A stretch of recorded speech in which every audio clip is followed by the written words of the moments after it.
Hey guys, so today's video is going to be all about sleep. I do want to preface this by saying that I am not an expert, but this is just what helped my daughter and me find a rhythm. So if it can help you, then great. I do want to say that the first month, so the first 4 weeks, were just obviously survival mode, but I didn't know that. I didn't know how much work babies, or at least my daughter, was going to be. She required a lot of time and attention. I know some people that have babies that all they do is sleep, and that's great, but my daughter would sleep and eat and cry a lot. She would cry a lot. Even my own parents said that they had never seen a baby that cried that much because, so it's just my sister and I, but they said that we never cried that much. So obviously it was all new for us. But for me, it definitely felt a little bit worse just because I was dealing with a lot of anxiety, and part of it stemmed from me not knowing how to soothe my own baby. So that made it very difficult. So the first 4 weeks of her life, it was just trying to find some time for me to just like nap. I think I was just like surviving off of fumes, honestly, and I didn't really drink a lot of coffee postpartum just because I already felt like super wired. It must have been the shock, I don't know, but eventually I did start drinking coffee maybe like by week 6. So the first 4 weeks, my daughter would sleep in her Snuggle Me baby lounger. That's the one that we have, and she slept in it every single night up until she was about 9 weeks old. It was literally the only way that she would sleep aside from contact sleeping. So yes, there was a few nights where I would swaddle her and she was on my chest and we would just sit on my bed and I would be upright like this, and that is how we would sleep. It was pretty rough, but we got by. If she was in her baby lounger, then she would just be right next to me, like right next to me in the bed.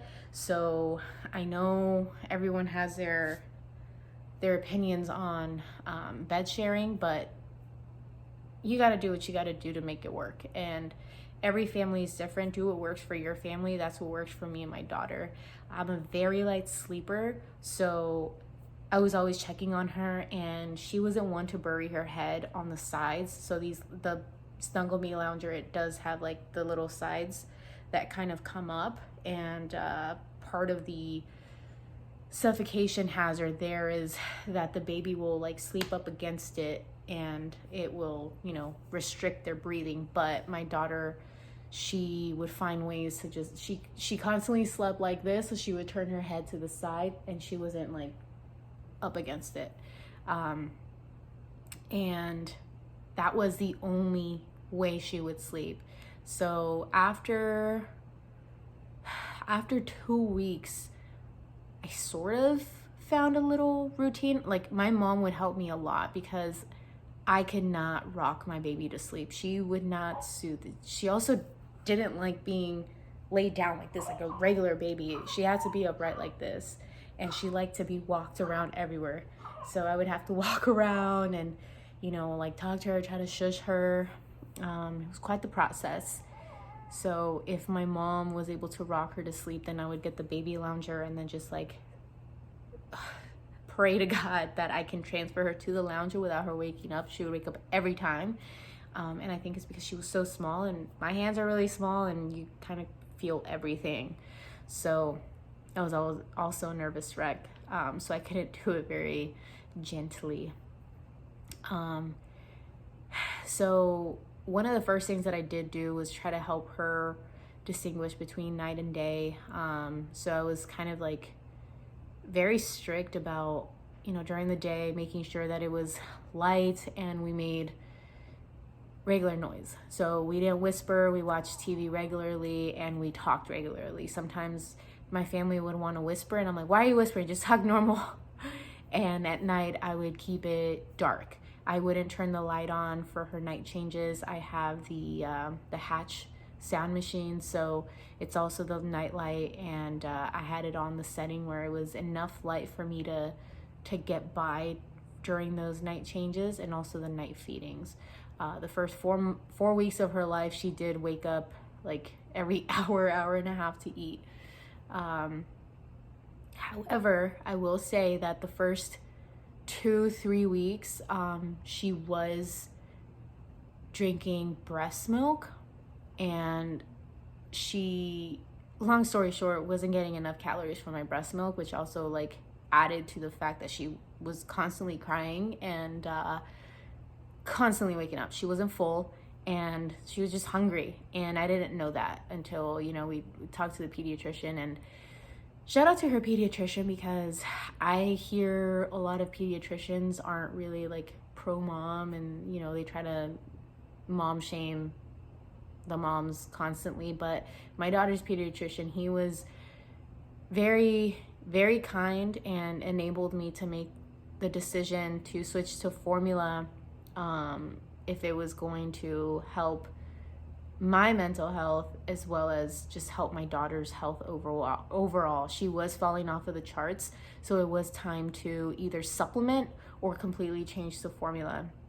At around 4.5-5 weeks, we did switch to formula, and when I tell you it made a difference, it was literally night and day. That same night she slept, she gave me a longer stretch. So instead of sleeping the 1.5 hours, she slept for 3 hours. Her pediatrician said that it was completely fine if she started giving me the 3 to 4 hour stretches, since she was at the age where I guess that was a little bit more normal. So yeah, she definitely started sleeping a lot better once she was getting enough supplements, which she wasn't before. So yeah, weeks 4 through 8, she just started getting better and better and better. She was eating more, she was happier, she wasn't crying as much, and she was giving me longer stretches, you know, the 3 to 4 hour stretches. And she was only waking up twice at night now. And as I mentioned before, her pediatrician was completely fine with it, because she was getting on the charts again and she was gaining a healthy amount of weight. So we were all happy. And my daughter did not like swaddles. I tried every type of swaddle. The only one that she liked was the Love to Dream, the zipper swaddle, the one that keeps the baby's arms up top like that. She always liked to have her hands by her ears. And when I bought that one, she would stay steady for quite some time. Her startle reflex was just the funniest thing. My sister and I laugh to this day because we call her the mummy, you know, the little that thing. And it was just freaking hilarious. But that swaddle the Love to Dream swaddle was just amazing. That's the only one that she wouldn't ninja her way out of, and it was great. So every night, our little routine was put her in the Love to Dream swaddle, and then I would just rock her, and I would walk. I would pace back and forth in my room for about 10-15 minutes, and I would practice putting her down drowsy but awake. So I did that for, I want to say like the first 5-6 weeks of her life was practicing putting her down drowsy but awake. And then after a while, I started just putting her down awake, and I just made sure that she was comfortable, and I put her down in the same spot every night. Somewhere I read an article where it made the reference of, you know, how would you feel as an adult if you go to sleep in one spot and then you wake up and you're in a completely different spot. So like, let's say you go to sleep in your bedroom, and then all of a sudden you wake up and you're in the garage, something random, you know, you would wake up and you would freak out. So that really put things into perspective for me, for my daughter, and just the way that babies are. I feel like babies are a lot smarter than parents make them out to be. And I think that's why she was freaking out a lot of the times, because she was going to sleep in one spot and then waking up in another spot. So she's like, where am I? I would freak out. So obviously a little baby's gonna freak out. So anyways, that article stuck to me, and ever since then I started making sure that her environment was the same. And if she's anything like me, then she's structured and she likes routine. So we try to just keep at it. Then eventually she felt comfortable enough to like be put down in her baby lounger. We still bed shared, but she would be put down in her baby lounger. I would give her pacifier. Oh, that's another thing, pacifier. So I did introduce a pacifier to my daughter probably like her second or third day of life. I wasn't pro pacifier. I wasn't against pacifier either, but I gave it to her. She didn't depend on it. She would spit it out all the time. She would just use it to soothe a little bit and then she would spit it out. So she wasn't fully dependent on it.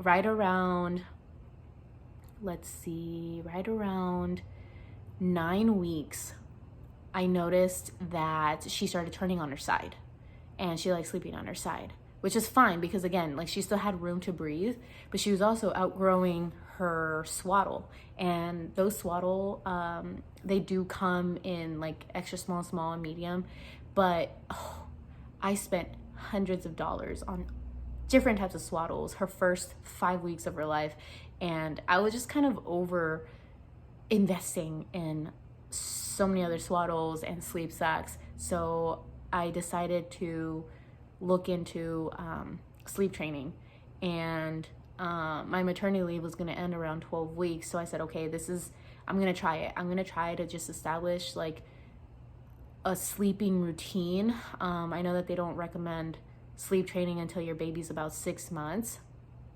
But I had to go back to work, so we had to get some type of routine going if I was going to survive. Right around 10 weeks, my daughter was getting enough calories during the day, and she had the clearance from her pediatrician to stop the night feedings. I mean, she actually stopped it herself. Like she would just sleep. She was sleeping through the night now. She was giving me 4 to 5 hour stretches. For us, amazing. So once I started seeing that, then I tried to just get rid of the lounger, and I was still putting her in her swaddle. So she was sleeping on my bed with me. Again, we still bed shared, but she was just like, she wasn't rolling yet. So, and I don't move a lot. I literally sleep like a plank. So I was constantly watching her, and she did fine. She transitioned like on the bed just fine, and like without the lounger. So I'm like, okay, the next week I will try. So week 10 is when we just cold turkey, I got rid of her her swaddle, and I just put her down awake, and I just said, okay, like let's see how this night goes. So I put her down, and I was gonna try a very light Ferber method. And if you've looked into the different types of like sleeping or sleep training, it's the two most like famous ones are the cry it out method and then the Ferber method. Cry it out is exactly what it sounds like. You let them cry it out until they learn to self-soothe. And then the Ferber method is just a softer way of doing the cry it out. So you let them cry for a little bit, and they have like different time intervals. So like, let's say, you let them fuss and cry for 2 minutes, and then you go in and you check on them. You don't pick them up, but you just pat them on the back. You just soothe them, and then you walk out, and then you walk in for another like 5 minutes, and you do that. And I didn't exactly follow the time to a T, but I did just let her figure it out. So she had already found her hands, and she was learning to self-soothe. So at this point, so 10 weeks, she was not taking her pacifier anymore. I mean, I would still use it if we were like out and about, but at night, I just wasn't using it anymore because she had found her hands. And so I just gave it a shot. I said, okay, no lounger, no swaddle. Just gonna lay her down. I'm gonna walk out. And then I stood at the door, and I was just listening to her. She was kind of like babbling, sort of just like fussing a little bit, not crying. And then I walked into the room. It's gonna sound crazy, but so I had sound machine and nightlight are going on, and I have it on the orange setting, not the red setting, because red kind of freaks me out. I don't know, it's kind of demonic to me. Anyways, so I just stayed there for like 5 minutes, and she was just like fussing.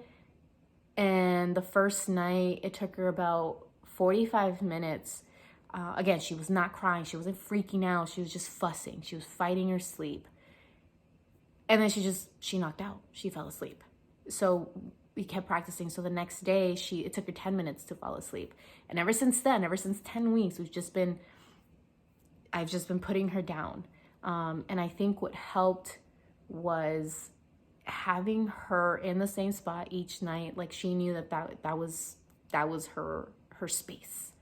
And no, we didn't have like a set bedtime routine. I honestly don't know how moms do that. I still don't know how moms have like a set routine where they're like, okay, at 6 p.m. we do this and this and that. I'm still trying to just like go with the flow. I think our last 10 minutes of the night before her bedtime are probably the most consistent, because she knows that when she gets her diaper changed, it's close to, and we sometimes read a book, sometimes she's just too tired, but that's what we did to kind of help her sleep and establish that routine. So we bed shared up until last week. My daughter is now 5.5 months, and she's been rolling. Like, she rolls on her belly, and so that was kind of freaking me out. So I'm like, I need to put her in her crib. I have her crib in her nursery. She naps in it just well. And so I said, okay, I just need to make the transition. And last Monday, I put her in her crib, and she's been doing great. And as soon as she hits the bed, she's out within minutes. And it's because she knows how to soothe herself. And I highly encourage parents to look into these methods. She's not damaged, and everyone thinks that you will damage your child. I beg you, do some more research. If it's not for you, it's not for you. But if you have work, if you have things to do and you want your baby to sleep, I think this is something that should be considered for people that, have to go to work and need to sleep. But I think if I had the option of being a stay-at-home mom, I would definitely still bed share with her. Enjoy the cuddles, which my daughter's not that much of a cuddler, but if I could, I would. So I hope this is a little helpful, and just let me know if you guys have any questions. Like I said, I'm not a pro. This is it's what worked for us, and I definitely think that her being formula fed was an advantage in this point, because I do understand that when you're breastfeeding, they need more feedings. They wake up a lot more frequently. But that's just because formula keeps you a little bit fuller. So I'm not sure how to help out there, but yeah, sleep training changed my life, changed my daughter's life. She sleeps happier and I sleep happier. If you made it this far, thank you. Hope you could take some of this information and like I said, hopefully it helps you. Thank you. I did want to add one more thing. I think that part of why I've got this success, I'll show you guys what my daughter's doing right now. Yeah, she's asleep. And her bedtime right now is around 7:30. Not gonna lie, sometimes it's like 7, sometimes it's 7:30. It ranges half an hour. Like I said, we don't have a super consistent routine. It just depends on how she's feeling. If I see that she's super tired, then she goes to bed a little bit earlier. It's not going to make or break us. And it's because she's established those good sleeping habits. And part of that is not depending on what I call accessories. So that's sleep sacks. I know everyone's going to fight me on this and say that, oh, but it's a blanket. How do you keep your baby warm? Again, don't come for me, but my house is not at 68 or 72. It's freaking cold. That is freezing for us. My daughter does not like it. She does not like being super cold. I have the fan running in her room, and that's great, but 68 to 72, that's freaking freezing. That is freezing. My daughter's not comfortable. I know my daughter better than anybody else, so please do not come for us. That is, we keep our house at a more comfortable temperature. But if it's super cold, then I just dress her in layers. We don't do the sleep sack because it's complicated to put her in and take her out. So she doesn't depend on that. No pacifiers. And she's not, so the pacifier, I understand some parents like to give it to their babies so that they could soothe. But the way that I think of it is you're giving your baby the pacifier, so they're used to having it in their mouth, right? But if your baby still doesn't understand the concept of, hey, here's my hand, I can reach for this pacifier and put it back in my mouth, what are they going to do? They're going to wake up. They're not going to have their pacifier. They're going to freak out. They're going to cry. You're going to have to walk back in there, get the pacifier, put it back in their mouth. So it's just a never-ending cycle. Part of our success here is she learned to self-soothe. Let your baby self-soothe if you want. Or you could just keep putting the pacifier back in their mouth. Whatever works for you. But that's what worked for us, is not using accessories. So that's it. Thank you. Bye.